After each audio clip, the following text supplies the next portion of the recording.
Judge Judy Sheindlin may be the highest paid star in television with a $47 million per year salary, but she is not being paid too much, according to a real judge of the non-TV variety.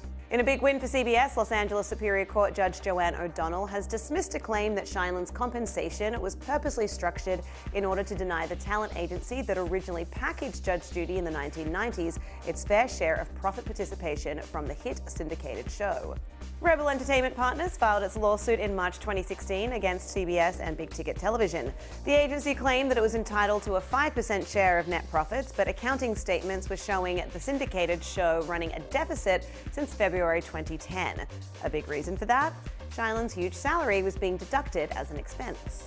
In response to the lawsuit, CBS argued that the talent agency couldn't challenge production costs and that the salary paid to Judge Sheindlin was the salary necessary to keep Judge Judy on the air and, ironically, the salary necessary for Rebel to continue to earn millions of dollars in upfront commissions that would disappear were the show to end. Sheindlin gave a notable deposition in the case in which she described a sort of renegotiation process every 3 years where she sits down with CBS and brings along a card with her demands. Once she testified, John Nagowski, former president of CBS TV Distribution, brought along his own envelope. And I said, "I don't want to look at it," according to Sheindlin. He said, "Why not? Maybe it's more than what's in your envelope." And I said, "Well, John, if I look at your envelope, it's a negotiation. This isn't a negotiation." And he put his envelope away and they gave me what I wanted. She says she's happy with the money she's making, even if others have told her she's leaving $20 million a year on the table by not producing Judge Judy herself. "How much can you eat?" responds Sheindlin. Judge O'Donnell is satisfied that CBS is doing what it considers to be the best for the show and said the plaintiffs hadn't presented sufficient evidence that Sheindlin's salary is counter to industry custom. Her present salary was the result of arm's-length negotiation and Judge Sheindlin's final take-it-or-leave-it offer, she writes in the ruling.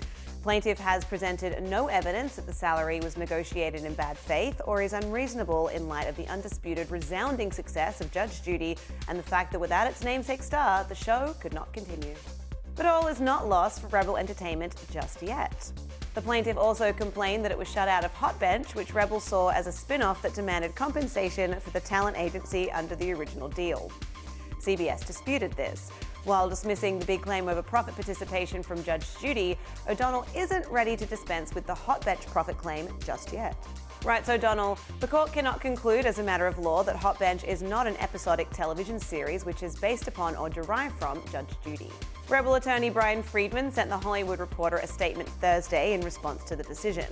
"All three causes of action will proceed to trial, and we are pleased that the court denied CBS's attempt to eliminate Rebel's substantial interest in Hot Bench. We disagree that paying Judy $45 million up front, which caused the profit participants' interest to be eliminated, is the custom and practice in the television industry, and based upon our experts' testimony, Rebel will never let go of that claim. Whether in the Superior Court, the Appellate Court, or the Court of Public Opinion, no one will determine that CBS has the right to deny profit participants their rightful bargain for share of profits." To read more on the ongoing legal disputes surrounding Judge Judy, head to THR.com. For The Hollywood Reporter News, I'm Lindsay Rodriguez. Case dismissed.